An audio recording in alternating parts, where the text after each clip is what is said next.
Hello friends, नमस्कार। आप सभी को स्वागत है आप सभी का आकांक्षा अकेडमी क्लासेस में। यदि आप चैनल पर पहली बार विजिट करें तो चैनल को लाइक कर सब्सक्राइब करना मत भूलिएगा। आज हमारा टॉपिक है मौर्यकाल, जो कि 322 ईसा पूर्व से 185 ईसा पूर्व के मध्य में रहा था। तो इसका पहला प्रश्न है, चाणक्य का अन्य नाम क्या था? चाणक्य का अन्य नाम हम विष्णुगुप्त के नाम से जानते हैं। चाणक्य को विष्णुगुप्त के नाम से जानते हैं। अगला प्रश्न है, निम्नलिखित में से किसकी तुलना मैकियावेली के प्रिंस से की जाती है? तो मैकियावेली के प्रिंस से जो जिसकी तुलना की जाती है वो कौटिल्य के अर्थशास्त्र से की जाती है। अगला प्रश्न है, वह शासक कौन था जिसने राज सिंहासन पर बैठने के लिए अपने बड़े भाई सुसीम की हत्या की थी? तो वो अशोक थे। नेक्स्ट प्रश्न है, निम्नलिखित में सम्राट अशोक की वह पत्नी कौन थी जिसको प्रभावित किया था? तो वो पत्नी थी इनका नाम था कारुवाकी। ठीक है, कारुवाकी था। और इसी को इन्होंने जिंदा जलवा दिया था। अगला प्रश्न है, अशोक ने अपने सभी अभिलेखों में एक रूपता से किस प्राकृत का प्रयोग किया था? वो अर्धमगधी थी। बिंदुसार ने विद्रोहियों को कुचलने के लिए अशोक को कहाँ भेजा था? तो उन्होंने तक्षशिला में भेजा था। ठीक है, कहाँ भेजा था? तक्षशिला में भेजा था। निम्नलिखित में से वह व्यक्ति कौन था जिसका नाम देवान प्रियदर्शी भी था? तो वो अशोक था। निम्नलिखित में से प्राचीनतम राजवंश कौन था? मतलब सबसे पुराना इनमें से गुप्त, कुषाण और कर्ण में तो मौर्य वंश था। कौटिल्य चाणक्य किसका प्रधानमंत्री था? तो ये चंद्रगुप्त मौर्य का प्रधानमंत्री था। कलिंग विजय के उपरांत अशोक महान ने निम्नलिखित किस धर्म के अंगीकार कर लिया था? तो ये बौद्ध धर्म का अंगीकार कर लिया था। चंद्रगुप्त के शासन विस्तार में किसने मुख्य रूप से मदद की थी? तो वो चाणक्य ने मुख्य रूप से इनकी मदद की थी। किसकी? चंद्रगुप्त मौर्य की मदद की थी। सांची किस कला व मूर्ति कला का निरूपण करता है? तो जो सांची का स्तूप है वो बौद्ध मूर्ति कला का निरूपण करता है। बौद्ध मूर्ति कला का निरूपण करता है। अगला प्रश्न है, प्राचीन भारत को वह प्रसिद्ध शासक जिसने अपने जीवन के अंतिम दिनों में जैन धर्म को अपनाया था? तो ये चंद्रगुप्त मौर्य था और ये दक्षिण में चला गया था। मौर्य साम्राज्य की स्थापना किसने की थी? मौर्य साम्राज्य की स्थापना चंद्रगुप्त मौर्य ने की थी। किसको हराकर की थी? तो याद रखना, घनानंद को हराकर की थी। ठीक है, किसको हराकर की थी? घनानंद को हराकर की थी। घनानंद नंदवंश का अंतिम शासक था और ये महापद्मनंद ने इसकी स्थापना, नंदवंश की स्थापना महापद्मनंद ने की थी। ये एक नाई था। अगला प्रश्न है, मौर्य साम्राज्य में प्रचलित मुद्रा का नाम क्या था? तो ये पड़ था। मौर्य साम्राज्य में प्रचलित मुद्रा का नाम पड़ था। अगला प्रश्न है, निम्नलिखित में से कौन मौर्य वंश का शासक नहीं है? तो अजातशत्रु मौर्य वंश का शासक नहीं है। चंद्रगुप्त मौर्य, अशोक और बिंदुसार ये मौर्य वंश के शासक है, लेकिन अजातशत्रु मौर्य वंश का शासक नहीं है। अजातशत्रु किसका पुत्र था? अजातशत्रु जो था वो बिंबिसार का पुत्र था। ठीक है, इसने अपने पिता की हत्या करके गद्दी पर बैठा था। अगला प्रश्न, निम्नलिखित में से अशोक का उत्तराधिकारी कौन था? तो अशोक का उत्तराधिकारी कुणाल था। मुद्रा राक्षस के लेखक निम्न में से कौन थे? मुद्रा राक्षस के लेखक को हम विशाख दत्त कहते हैं। नेक्स्ट है, विशाख दत्त के प्राचीन भारत नाटक मुद्रा राक्षस की विषय वस्तु क्या थी? तो ये थी चंद्रगुप्त मौर्य के समय में राज दरबार के दुर्भिसंधियों के बारे में। मालवा, गुजरात एवं महाराष्ट्र किस शासक ने पहली बार जीते थे? मालवा, गुजरात और महाराष्ट्र किस शासक ने पहली बार जीते थे? चंद्रगुप्त मौर्य ने। किसने सहिष्णुता, उदारता और करुणा के त्रिविध आधार पर राजवंश की स्थापना की थी? तो अशोक ने की थी। सहिष्णुता, उदारता और करुणा, और वो भी कब की थी? जब कलिंग युद्ध हो चुका था, उसके बाद में इनका हृदय परिवर्तन हुआ था, तब इन्होंने इन सबकी स्थापना की थी। निम्नलिखित में से किस शहर में अशोक के शिलालेख नहीं है? तो पाटलिपुत्र में अशोक के शिलालेख नहीं, बाकी गिरनार, कंधार और टोपरा में इनके शिलालेख हैं। पाटलिपुत्र में नहीं है। अर्थशास्त्र का लेखक समकालीन था, तो अर्थशास्त्र का लेखक चंद्रगुप्त का समकालीन था। अर्थशास्त्र के लेखक कौन है? चाणक्य हैं। ठीक है, नंद वंश के पश्चात मगध पर किस राजवंश ने शासन किया था? तो नंद वंश के पश्चात मगध पर मौर्य साम्राज्य ने शासन किया था। मौर्य साम्राज्य की स्थापना किसने की थी? याद रखना, चंद्रगुप्त मौर्य ने की थी। किसको हराकर की थी? गणानंद को हराकर की थी। और किसके सहयोग से की थी? तो वो चाणक्य के सहयोग से की थी। चाणक्य का दूसरा नाम क्या था? चाणक्य का दूसरा नाम विष्णुगुप्त था। क्या था? विष्णुगुप्त था। अगला प्रश्न, मौर्य काल में शिक्षा का सर्वाधिक प्रसिद्ध केंद्र था तक्षशिला था। जो चंद्रगुप्त मौर्य था वो भी तक्षशिला में ही पढ़ा था। मेगस्थनीज की पुस्तक का नाम क्या था? वो इंडिका था, मेगस्थनीज की पुस्तक का नाम। जिसके ग्रंथ में चंद्रगुप्त मौर्य का विशिष्ट रूप से वर्णन है वह है विशाख दत्त। ठीक है, अगला प्रश्न है, वैसरोज जिसमें पाटलिपुत्र के प्रशासन का वर्णन उपलब्ध है वो है इंडिका। अशोक के शिलालेखों में प्रयुक्त भाषा क्या है? अशोक के शिलालेखों में जो प्रयुक्त भाषा है वो है है? प्राकृतिक भाषा है, प्राकृतिक भाषा है, प्राकृतिक भाषा है, ठीक है, याद रखना। अगला प्रश्न है, निम्नलिखित में से किस मौर्य राजा ने दक्कन की विजय प्राप्त की थी? तो वो चंद्रगुप्त था, तो उसने दक्कन यानी कि दक्षिण में, ठीक है, विजय प्राप्त की थी। मेगस्थनीज ने भारत समाज को कितनी श्रेणियों में विभाजित किया है? तो 7 श्रेणियों में विभाजित किया है। कौटिल्य के अर्थशास्त्र में किस पहलू पर प्रकाश डाला गया है? तो कौटिल्य के अर्थशास्त्र में राजनीतिक नीतियों के प्रकाश पर प्रकाश डाला गया, ठीक है। निम्न में कौन सा क्षेत्र अशोक के साम्राज्य में सम्मिलित नहीं था? तो श्रीलंका अशोक के साम्राज्य में सम्मिलित नहीं था, लेकिन अशोक ने अपनी लड़कियों को कहाँ भेजा था? अपने लड़की और लड़के, अपनी पुत्र और पुत्री को श्रीलंका भेजा था प्रचार करने के लिए, धर्म का प्रचार करने के लिए।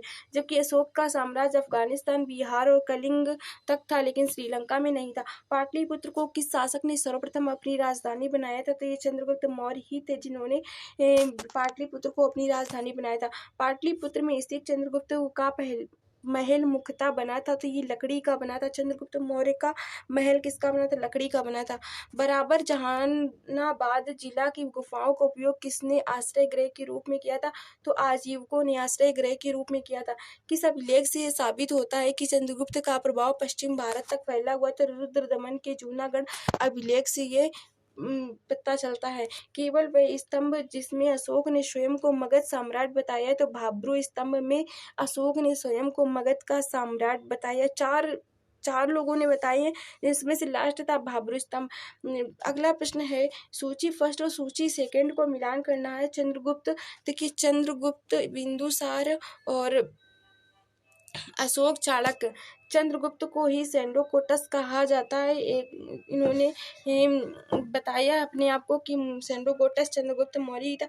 बिंदुसार को हम क्या कहते हैं? बिंदुसार को अमित्रघात कहा जाता है। क्या बताना आप लोग, क्या कहा जाएगा? तो बिंदुसार को अमित्रघात कहा जाता है। अशोक को प्रियदर्शी कहा जाता है और चाणक्य विष्णुगुप्त को कहा जाता है। बिंदुसार को अमित्रघात कहा जाता है, अशोक को प्रियदर्शी और चाणक्य को विष्णुगुप्त कहा जाता है। ऑप्शन नंबर सी क्या होगा? राइट होगा। अगला प्रश्न है, प्रथम भारतीय साम्राज्य स्थापित किया था? तो प्रथम भारतीय साम्राज्य चंद्रगुप्त मौर्य के द्वारा स्थापित किया गया था। अगला, उत्तरांचल में अशोक का एक शिलालेख स्थित है। तो उत्तरांचल में अशोक का कालसी में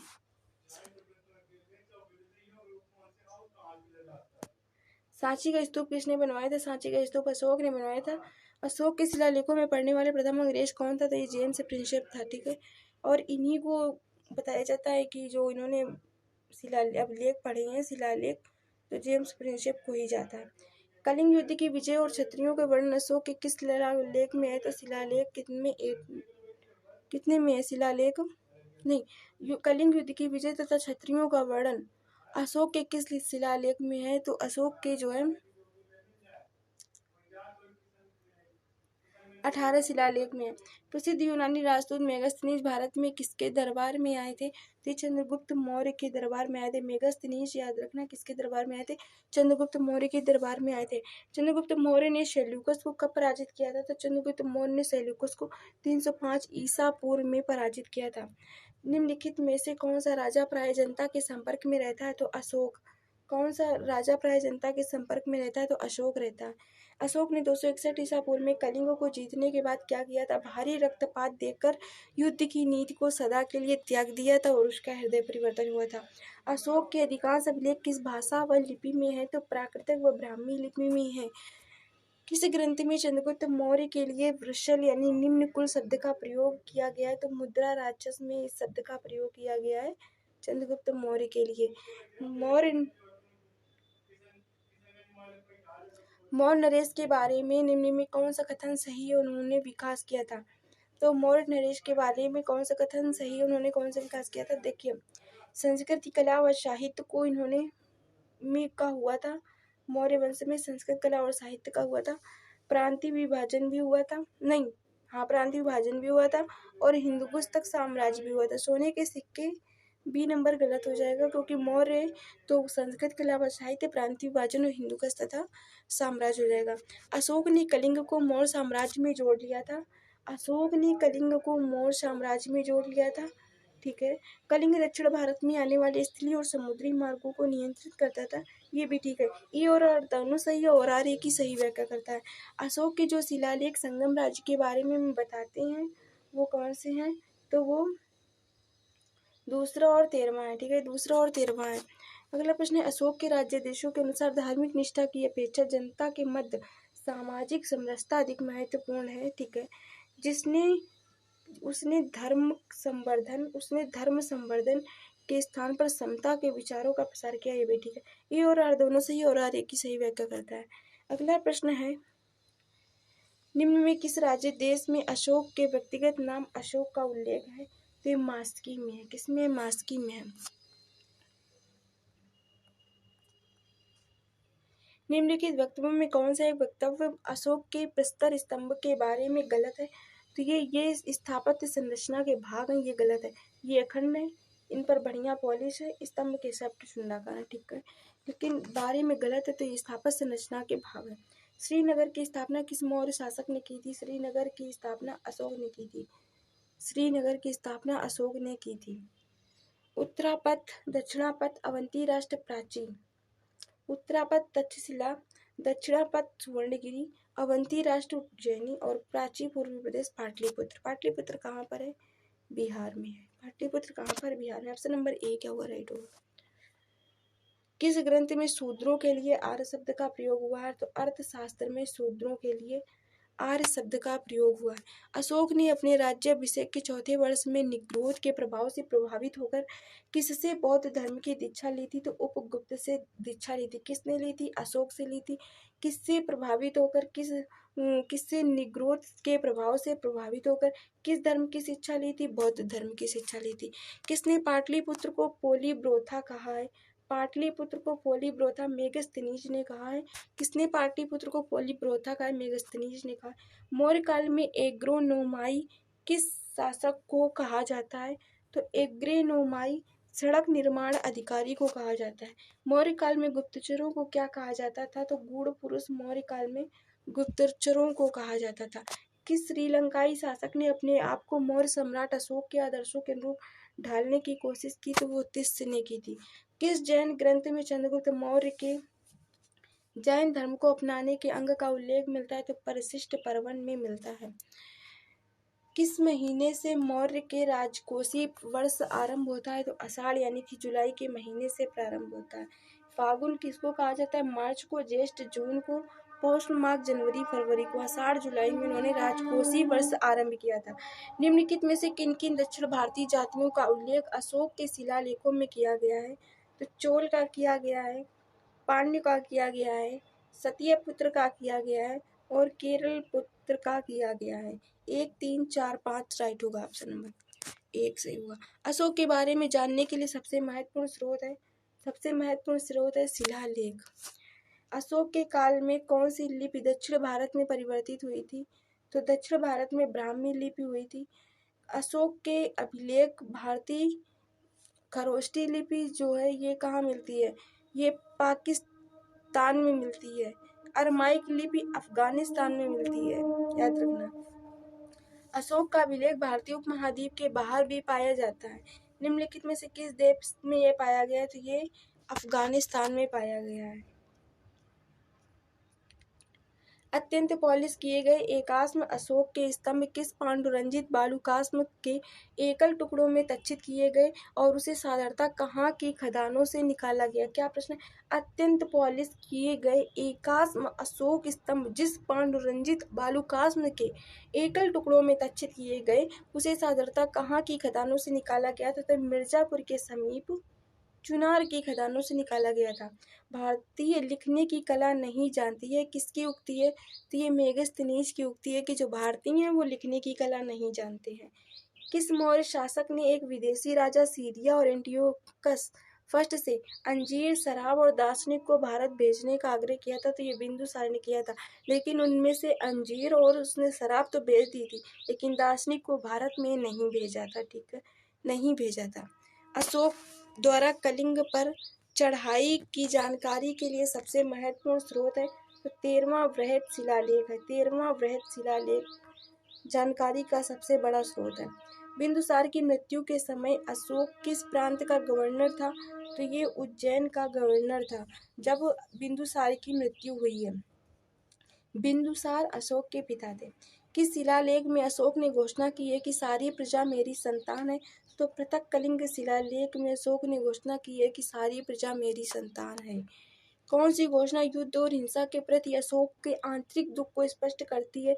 तो कलिंग का पृथक शिलालेख अशोक की आंतरिक दुख को स्पष्ट करती है। जब कलिंग का युद्ध हो गया तब अशोक का हृदय परिवर्तन हुआ।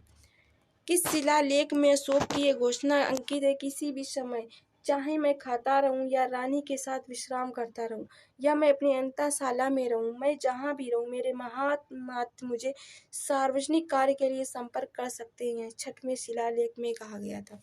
निम्नलिखित में कौन अवरोही क्रम में मौर्य प्रशासन के अधिकारियों का नाम बताता है? तो प्रादेशिक, राजूक और युक्तक। विष्ट है, विष्ट बेगारी को कहा जाता है। इस प्रश्न का उत्तर याद रखना, प्रादेशिक, राजूक और युक्तक। विष्ट को इसको कहा जाता है, विष्ट बेगारी को कहा जाता है। मौर्य काल में सीता से तात्पर्य था? मौर्य काल में सीता का तात्पर्य राजकीय भूमि से प्राप्त आय का था। निम्नलिखित में मौर्य काल का सबसे अच्छा नमूना कौन है? स्तंभ मौर्य काल में सबसे अच्छा नमूना है। कहाँ से प्राप्त अभिलेखों से मौर्य काल में अकाल, सूखा जैसे देवी प्रकोप के समय राज्य द्वारा राहत कार्य किए जाने का विवरण मिलता है? महास्थान, बांग्लादेश, छगौरा, उत्तर प्रदेश में। अशोक ने श्रीलंका में बौद्ध धर्म का प्रचार हेतु किसे भेजा था? तो महेंद्र और संघमित्रा को भेजा था। पुत्र और पुत्री थे। अशोक के मन सेहरा पाकिस्तान एवं शहबाजगढ़ी पाकिस्तान से प्राप्त बृहद शिलालेखों में किस लिपि का प्रयोग किया गया है? तो ये खरोष्ठी लिपि का प्रयोग किया गया है। कहाँ से अशोक के द्विभाषी ग्रीक और आरामाइक अभिलेख प्राप्त हुए हैं? तो सर ए कुना कंधार से प्राप्त हुए हैं। कौटिल्य द्वारा रचित अर्थशास्त्र कितने अधिकरणों में विभाजित है? तो ये 15 अधिकरणों में विभाजित है। अर्थशास्त्र में उल्लिखित सप्तांग में शामिल है? तो राजा, क्षेत्र, प्रशासन एवं कोश। राजा, क्षेत्र, प्रशासन एवं कोश। अशोक के समकालीन तुर्मय का राजा था? तो ये मिस्र का राजा था। किसके शासनकाल में टाइमैकस डिमिकस भारत आया था? तो बिंदुसार के समय में। निम्नलिखित अभिलेखों में किसमें अशोक का नाम लोक है? तो ये सारनाथ में है। Thank you for watching video अच्छा लगा तो लाइक एंड सब्सक्राइब करना मत भूलिएगा।